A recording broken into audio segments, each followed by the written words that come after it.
All right, ladies and gentlemen, welcome back to a very special episode of the Pistons Territory Podcast. Because we are now live on the Motor City Metrics YouTube channel. This is kind of a big deal for us. Going to a bigger audience. Hopefully, we'll see a lot more growth within the channel. If you guys want to check out any other content on the Motor City Metrics channel, it is Detroit Tigers channel, but obviously there's going to be Detroit Pistons content almost every day, and as well as the podcast. There was no podcast on Tuesday because of the holiday, so we're doing it on Wednesday. But expect a podcast every Tuesday night. But yeah, big deal for us moving over to the Motor City Metrics. I think we're calling it the network now of some sorts. I've got Parker, Teo with me. RJ couldn't make it tonight, and we're just gonna kind of talk about what's happened over these last week in Pistons Nation. And maybe talk more about what hasn't happened. I know that's been a big talking point. But, I mean, to get us started, let's just talk about the moves that have been made. Monte Morris and Joe Harris, both acquired via trade. I'll let Parker kick it off just with your thoughts with these moves and how these veterans could fit in with the Pistons next year. I mean, in the draft, we talked about – we wanted defense. We needed scoring. We had a lot of guys on the team that are really good. I mean, Cade, Ivy, not a lot of people that can just genuinely shoot the three. I think this is a great move. It's not the move we wanted, but I think this is a great role player. Joe Harris is 40% from the three-point line. I don't know. I think this is a great move. I'm excited to see how they use him, especially with that second team coming off the bench, but just kind of sitting. I gotta wait and see how this move works out. All right, Mateo, what about you? I like the move. Joe Harris is like Parker said, very high percentage 3-point shooter. Shooting is something we desperately needed, and I think getting him how we got him was, I think that was the perfect way to do it, perfect way to add him on, and it takes a lot of pressure off of the rest of our guys from the need to shoot as many threes, because he's a guy who's literally going to be here just to shoot threes. That's all. He's only going to get minutes to do that. And I think that that's something that we've needed for a while, and something that is a good piece to have as we potentially, creep towards the playoffs or the play-in the next couple of years. You need veteran shooters, and I think he fits the bill perfectly. In terms of Monte Morris, I like the pickup. He's from Michigan, so you're bringing him home, which means he's potentially going to be more motivated to play a little bit. And obviously, he seems excited to join this young team. And I like the fact that he has playoff experience and he's played with some good players before. So hopefully he can bring that to Detroit and be a good bench guard for us. Yep. Oh, Parker, you had something? Yeah, just looking at his stats right now, Joe Harris, career-wise, is a 48% field goal shooter and a 43.7 career three-point shooter. So, I mean, that's adding just the shooting. That's just adding scoring percentage to a team that had fairly low scoring percentage last year. And I don't know. I think Joe Harris. I haven't done a lot of research on Monte Morris. I think Teo said he has played with winners. I think both moves. It's nothing. It's not. I mean, it's not a home run. It's maybe a single or a double. I think a couple weeks ago, Troy Weaver. I think it was during the draft. Troy Weaver said we weren't making moves to hit a single or a double. It was for a home run, but I do feel like this was a single or a double. I don't feel like this really helped us timeline-wise go any further. I'm really indifferent about it, if I'm being totally honest. All right. I think this is a home run, honestly. I am so happy because I told Cam Johnson is a good player, not worth $27 million. Jeremy Grant got an absolute bag. Kyle Kuzma got a little less than I thought he would. But the reason this is a home run is, number one, they're putting their faith in the young players. They're putting their faith in Cade, Ivy, Jalen Duren, Asar Thompson, and they're just putting veterans around that can help them. And the other reason this is a home run is next offseason, they're going to have, I believe it's $60 million in cap space. I just pulled up a list of free agents next offseason. These are the forwards that will be available. Jaylen Brown, unrestricted. Pascal Siakam, unrestricted. We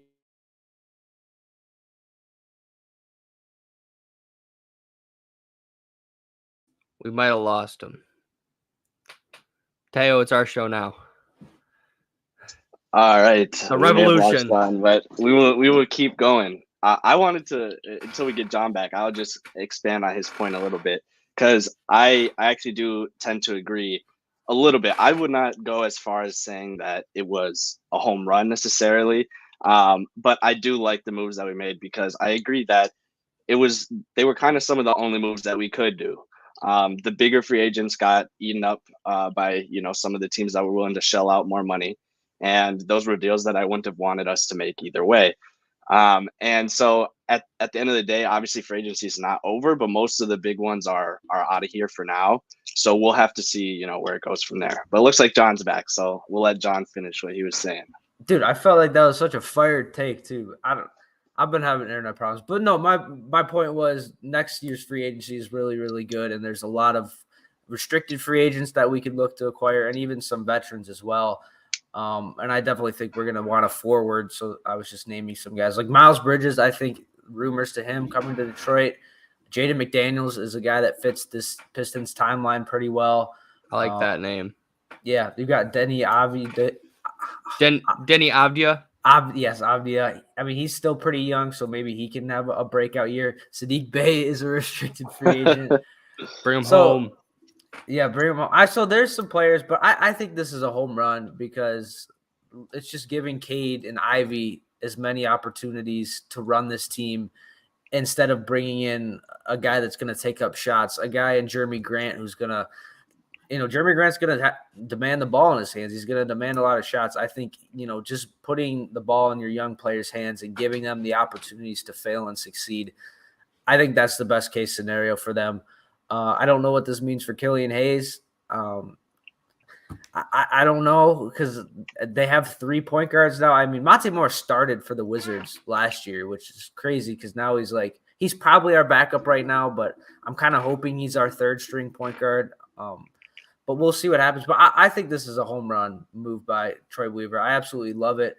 I don't know how much cap space they have left. I don't know if there's any moves that could follow this, but I'm really happy with what they've done so far. And, if this is all they do this offseason, let's say they don't make any more moves, are you satisfied with this offseason, or do you think there's another move that could be made? And what do you think that could be? I'll start with you, Mateo.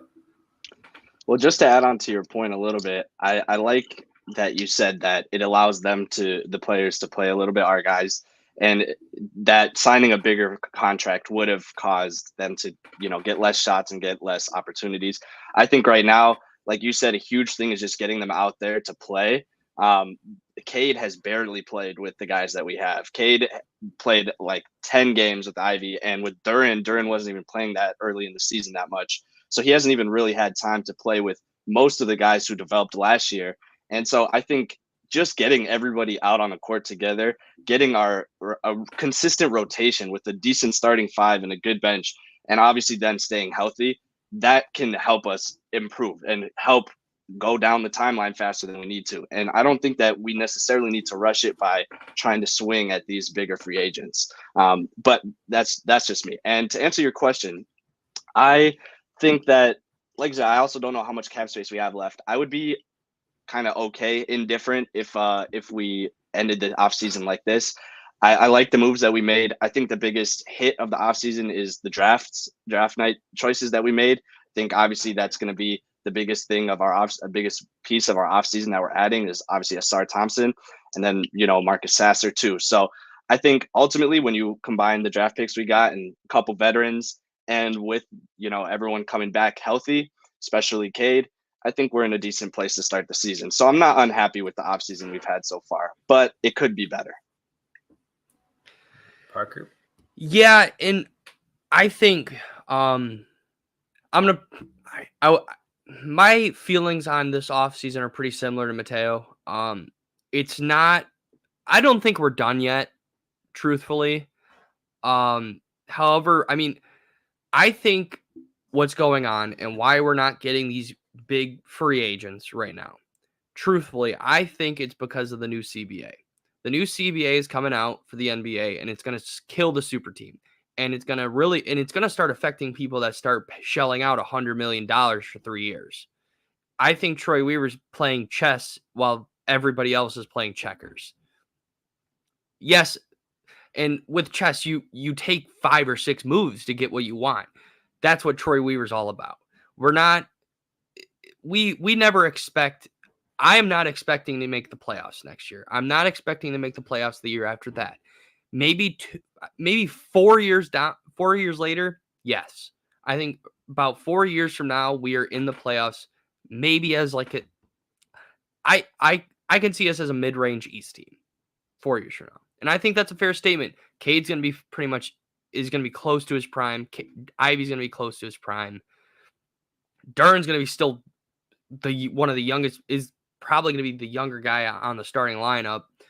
And I just see growth. We need to see this core play more. We need to see this core play more than James Harden, Kevin Durant, and Kyrie Irving played together, realistically. And I think it's growth. Like I said, we need to see these 3 guys play together, and then we can actually make our assumptions of what this team needs, where do we need to go from here, and so forth. But I feel like we're going to have another one of those off seasons where we get a guy like Kelly Olynyk. We get a guy like Mason Plumlee. We're going to find these guys that are role players on the bench and just move forward. Yeah. I mean, 4 years, we had a comment that 4 years is a disaster. I think like 2 years, I think we need to be in the playoffs by 2 years. But like to add on to your point, the other thing that really surprises me is like, we thought Tom Gores was getting impatient, right? Because he's shown that in the past with the Blake Griffin trade. He showed that kind of with the Monte Morris signing. Maybe he just wanted the best coach. So we kind of thought like, well, he's going to want the best free agent possible. So I'm kind of surprised that he kind of just sit back and let the Pistons acquire 2 role players that probably aren't going to be that impactful for him. I think it shows the trust he has in Troy Weaver, the trust he has in this young core. And I think that's a really positive sign. I'm over the moon with this offseason. I could not be any happier with what they've done. I don't think they've done nothing that's going to hurt them in the long run. I think they're just everything they're doing. I think it was just right. It feels right what they're doing, giving their young players an opportunity. And like to my next topic, it's like, let's say everything does go well and Joe Harris can come off the bench for you. Asar Thompson can continue to get minutes and play a bigger role. Then I think you're looking at getting more assets in a Bojan Bogdanovic trade. I'm not sure if it's going to happen this offseason. I think that's probably a trade deadline thing, hopefully. But what are your guys' thoughts on – because if I'm being realistic, that could be the next move for the Detroit Pistons is an in-season move of trading Bojan Bogdanovic. How do you guys feel about that? And what do you think the Pistons could get in a potential trade? And do you think it's the right move to trade him now or wait until the trade deadline or next offseason? I'll start with you, Mateo. When it comes to Bojan, I say it's pretty simple for me. If you get offered a first-round pick, I think you pull the trigger, and I don't really care when that happens between now and the deadline. I don't know that his value is going to increase at all. In my opinion, I think his value can only go down from where it is. I think I said this on one of the previous podcasts, but he had basically a career season last year. And that was because all of our main guys were out for a big chunk of the season, and he was given basically the tank commander role. And he will not average 21 points like he did last year. He will not be playing as well as he did last year. And in fact, his role is going to be a lot different because we're going to have guys like Asar who need minutes.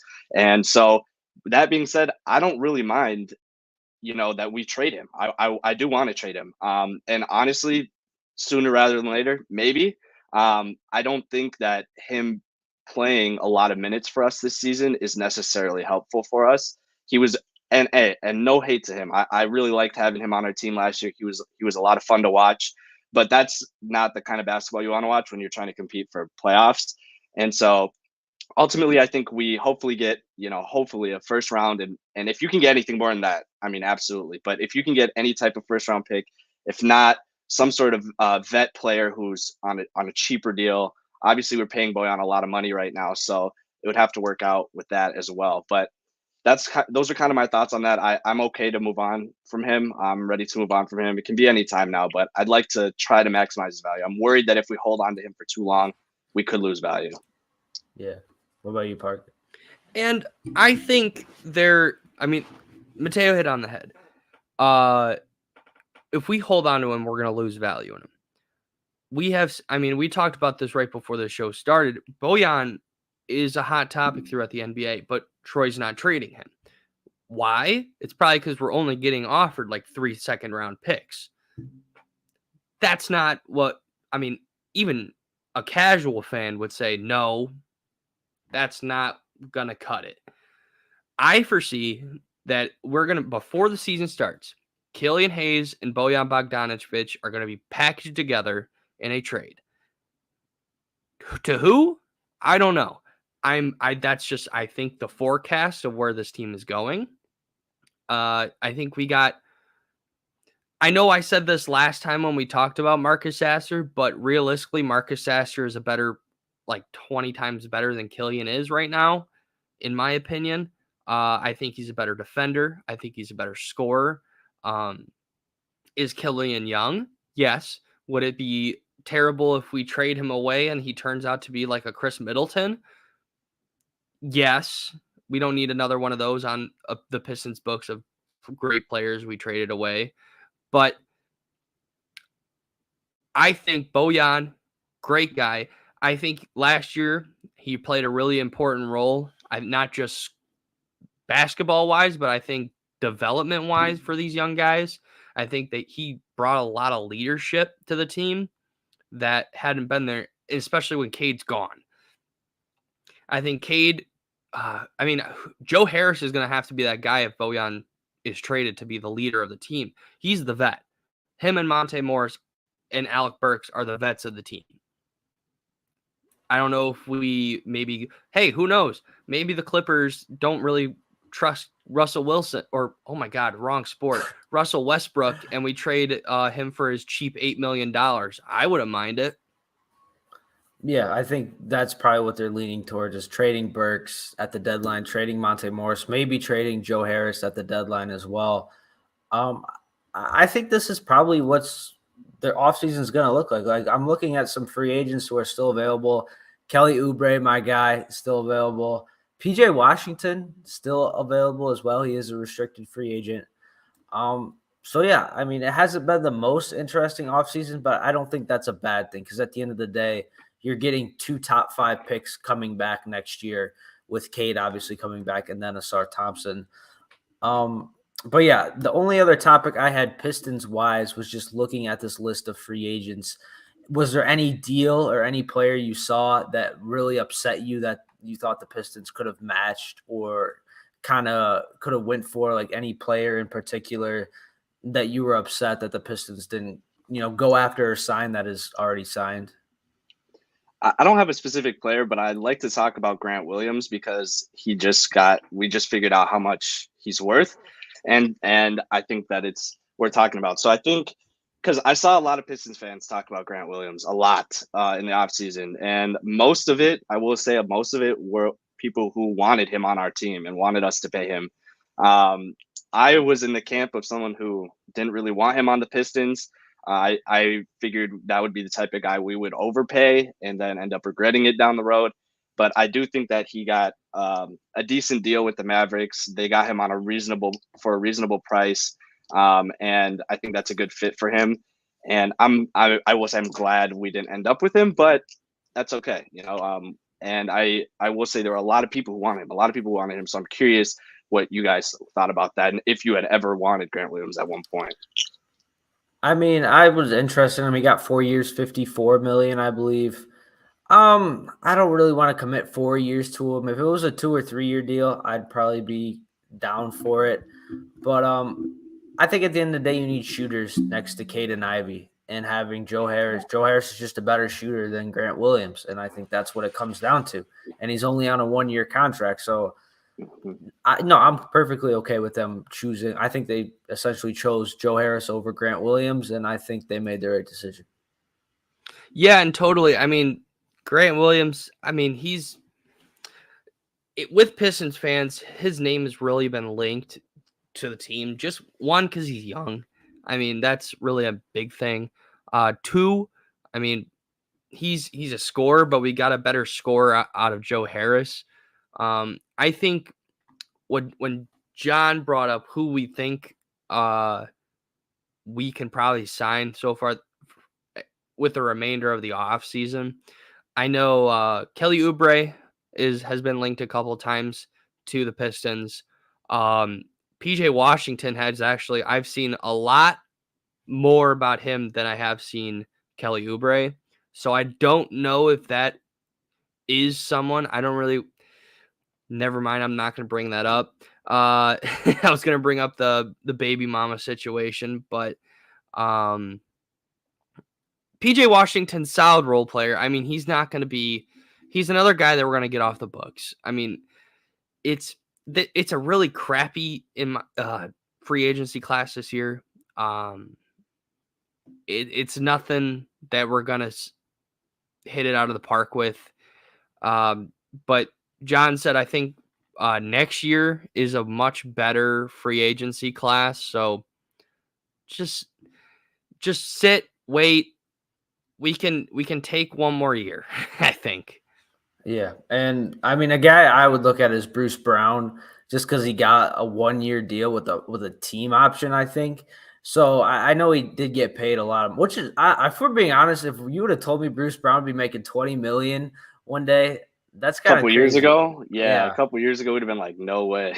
Yeah. But I mean, that's a good deal for him. So maybe, Good for but at him. the end of the day, like, is Bruce Brown better than Joe Harris? Yes, but I think you need shooters and For Joe our Harris, needs. yeah, exactly. I think Joe Harris just fits us better than Bruce Brown.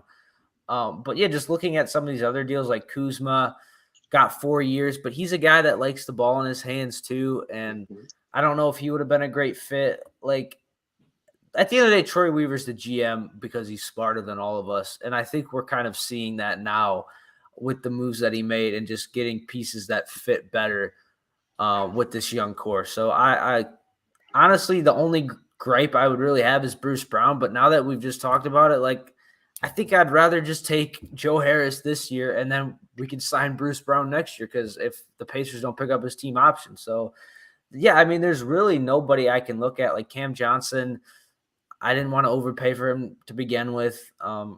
Yeah, I mean, a lot of players got a little more than I thought. Dylan Brooks, 4 years, $80 million. I mean, was crazy. Yeah, we could talk about the Rockets. I mean, I love that as a Pistons fan. yeah. They gave Fred VanVleet, like, isn't he making like $40 million? He's on a max. Fred VanVleet, yeah. Yeah, he's officially the highest paid undrafted player in NBA history. That's good for him. That's good. But for the Rockets, I just didn't understand that personally. No. Well, they need a starting point guard, and they got that. So, I mean, do I think that they probably could have waited a year to find a better starting point guard? Yes. Isn't Amen supposed to be their starting point guard in like a year or two? That's what I thought. I mean, theoretically, I think that's the thinking. And then if not, I mean, I guess they do need some sort of point guard. But I mean, VanVleet himself isn't really a true point guard either. He's more of a shooting guard. And obviously they have Jalen Green, KPJ, the list goes on. So that was just interesting, interesting little tidbit. This isn't a Rockets podcast, but we talk about the Rockets sometimes. Oh, yeah. But shout out Jalen Green though. Oh, okay. We're not getting into that. But no, like, I think Monte Morris, like, is Fred VanVleet better than Monte Morris? Yes. But is he $30 million more? Like, if I was like, I'm happy with getting Monte Morris. I mean, I think he's a better passer than Fred VanVleet. I think he's just a better, like, pure point guard. I would have rather had him just passing the ball to Jalen Green, Ahmed Thompson, and Jabari Smith Jr. So, like, we're getting into the Pistons Rockets talk again, but it's like, I think the Pistons did it the right way. I feel like the Rockets are going to have a little bit of buyer's remorse when you're staring at $20 million a year for Dylan Brooks. I mean, maybe they could flip Fred VanVleet and get something for him, but at that contract, like, he's like if he has one bad year, that's going to be hard to trade. Yeah, he's a borderline all-star. Like, I think the Pistons just did it right, and I'm happy to say that. But if we are, getting into the NBA, we can talk a little bit just looking around the league, I mean, what team to you has been the biggest winner so far this offseason, like with the moves that they made?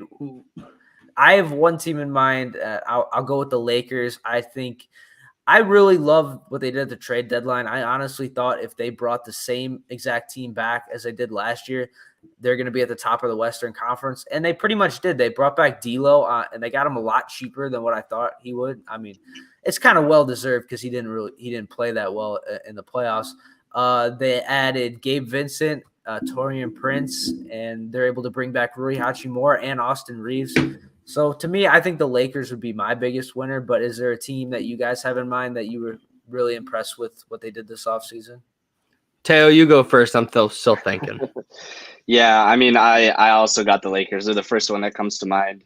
Obviously, any team with LeBron is a good team, and you have Anthony Davis on there. You already have a great base, and we've seen that the last couple of years. The rest of the players they put around the Lakers haven't really been up to par for the Western Conference at least. And I think that they went out and they made strategic moves in the guys that they got this year on good prices. They extended Austin Reeves, which I know was a big thing for them. And I think they cut ties with some of the people that they maybe didn't need to bring back, which I agreed with. Kind of some dead weight guys, maybe like Mo Bamba, for example. They signed him or they traded for him at the deadline, didn't really end up doing much. Stuff like that, kind of cutting the corners and getting some good actual bench pieces and filling out the rest of your rotation. So the Lakers were the first team that stood out to me in terms of that. And another team I would mention, I would say the Knicks made some interesting moves. They, I don't think they're in any place to, be a competitor next year for a championship or anything, but they did make some moves, and I like what they're kind of doing over there, bringing together the Villanova guys. I think that's a good idea. I think they have a lot of chemistry together, and that can definitely help them in the long run while they're trying to fill out the rest of the rotation. But those are kind of the ones that stood out to me. Outside of that, I mean, Miami losing several guys was kind of interesting to me. That's something to talk about. They're maybe trying to work something for Dame. We'll see how that goes here, but they lost a good amount of their rotation, so something to think about. What about the Gallon? So personally, I think it's whatever team gets Damian Lillard. That's the winner of the offseason. Whether it's Miami, Utah, or the Nets, it's whoever gets him realistically. I mean, this is just another situation. I mean, if we're gonna make an NFL comparison, this is just another. This is like Aaron Rodgers leaving the Packers. This is big, and I'm not going to reiterate myself again, but with what has happened, I think the Wizards getting Jordan Poole. I think I'm just not saying the Lakers. I'm just trying to find other players because I don't want makes good content, But I think the Wizards had a good pickup in Jordan Poole. They got several pieces to boost them. However, I think the Warriors are a team that are going to really benefit from this. Chris Paul is just going to elevate every single young guy on that team. Jonathan Kuminga is going to I mean, I'm kind of ripping what Draymond Green said, but Jonathan Kuminga is going to go to the next level because of Chris Paul. Kevin Looney's going to go to the next level because of Chris Paul. I mean, I think what the Warriors did is going to really push them to win another championship. Yeah, I like that. Just another team I thought was the Cavs. I think their shooting was dreadful, so getting Max Strus, I thought that was a good surprise for them. And bringing back Karis LeVert, only having to give him 2 years, I didn't think they overpaid for him at all. So I thought they had a quiet offseason. And then just one more team before we wrap it up is the Dallas Mavericks. I think they're a really interesting team. They bring back Kyrie Irving, which I did not think there was any chance of that happening. And then they bring in Grant Williams. What do you guys think of their offseason? And I think there's a lot of pressure on them now with Luka, entering the prime of his career in the next couple of years. You have another star in Kyrie, and then you pay up for Grant Williams. What do you think of the Dallas Mavericks offseason? I think they've made some good moves, like you said. They've made some changes, and obviously bringing back Kyrie is huge. Clearly that the push by Mark Cuban and his plan worked out. I think a lot of people, me included, thought that could backfire on him at the time, trading for him, obviously with no rights to him after the year ended. But it ended up working out, and now Kyrie's there for the longer term, and we'll see how those two can work together. I hope that they're two of the funnest players to watch, so I really hope that they can obviously combine their game and become a sweet dynamic duo that's fun to watch and competitive in the West. I just still have concerns about the rest of the lineup and their depth. Obviously, I think they addressed their big man need a little bit in the draft. Did they draft Derek Lively? Is that who they got, I believe? Or am I wrong on that one? They did have a top 10. I can check in a second. But, yeah, they did have a top 10 pick, which is crazy to think about. Yeah. So the tanking worked out for them, and they got a good pick for it. And I think that I don't think that a team headed by Luka and Kyrie ultimately is good enough and well-rounded enough to win a championship. I do think that those two alone can win you a playoff series, though. And I think that's a step for the Mavs, considering the fact that they missed the playoffs last year. So getting back into the playoffs next year, being competitive, winning a series, I think that should be a goal for them next year.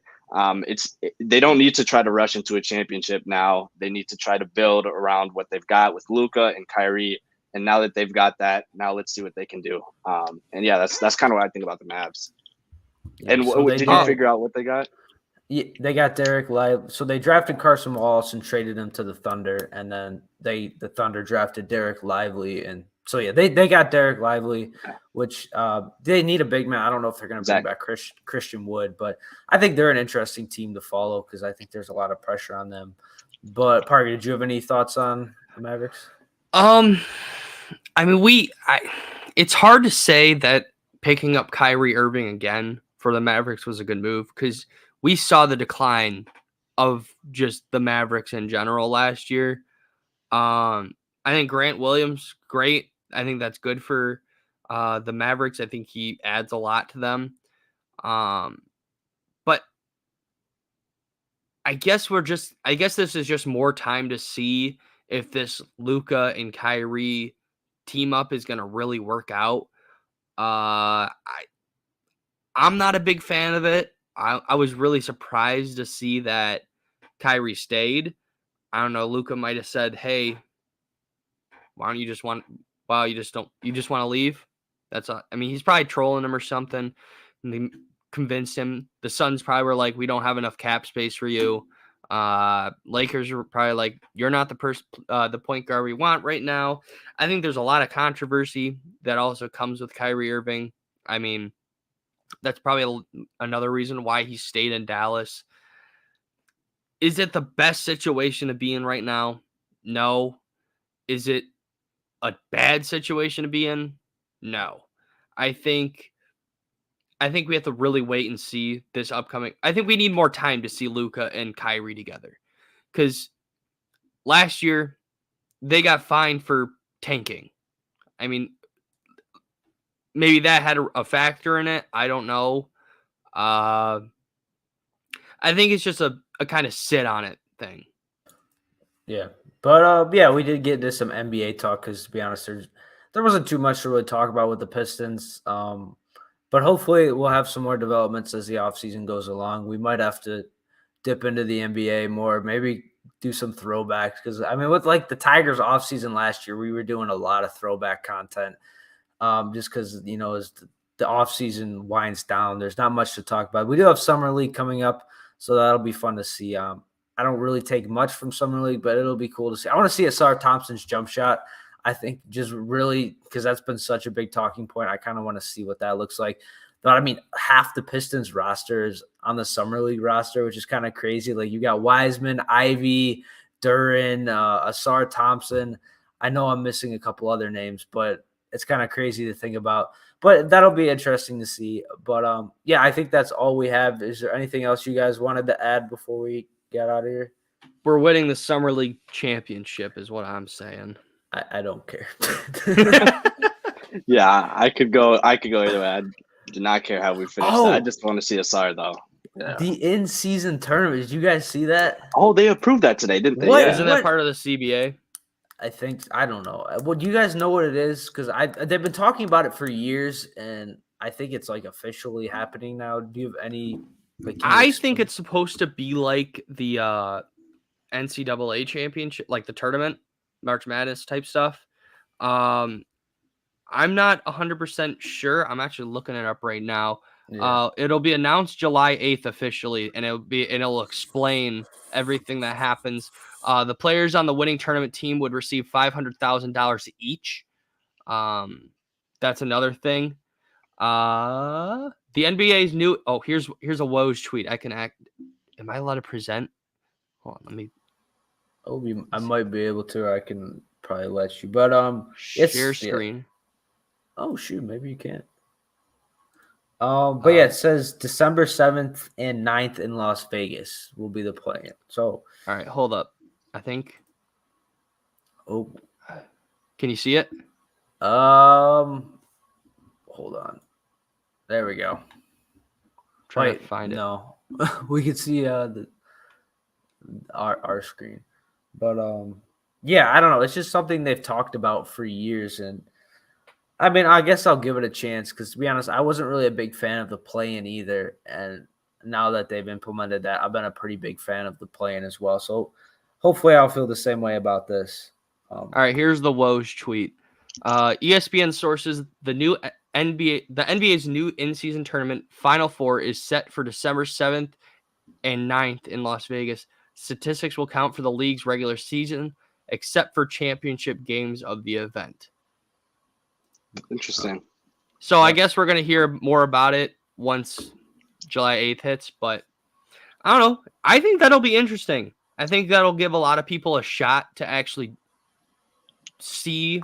I think it's going to show a little bit more of the NBA. I wonder if it's just going to be a one game or a series, but I'm really interested to see how this works. I think this is going to also help boost the ratings of the NBA that have been dropping for several years now. I think this is a good move. It's a ratings grab to me, and there's nothing wrong with that. It's a business, but I'm not really gonna. I don't know how invested I'm really gonna be in a mid-season champion. I mean, but unless there's anything outside of a financial incentive, yeah. I mean, if it's just at the end of the day you get another $500,000 in your pocket or nothing. I mean, the stakes aren't too high in that, but I mean, it could be a fun little interesting thing, and yeah, it'll definitely help boost the ratings. Yeah, but I mean, like if you're LeBron and you're making that much money, like $500,000, pocket change. Yeah. I don't know. We'll see what happens. It'll be hopefully an interesting offseason. We'll try to make it as interesting as we can. But thank you to everyone who joined in the chat. We're hopefully going to be on the Motor City Metrics channel moving forward. So we continue to grow our audience. Hopefully see some familiar faces in the YouTube chat. But from me, Parker, Teo, and RJ, who hopefully will be back probably next week. Thank you so much for joining us. And hopefully we distracted you from the Detroit Tigers getting absolutely blown out right now by the Oakland Athletics. Just thought I'd throw that in there for 12-0 right now. Oakland. You didn't have to do it, bro. You didn't have to do it. All right. Well, we'll see you guys later.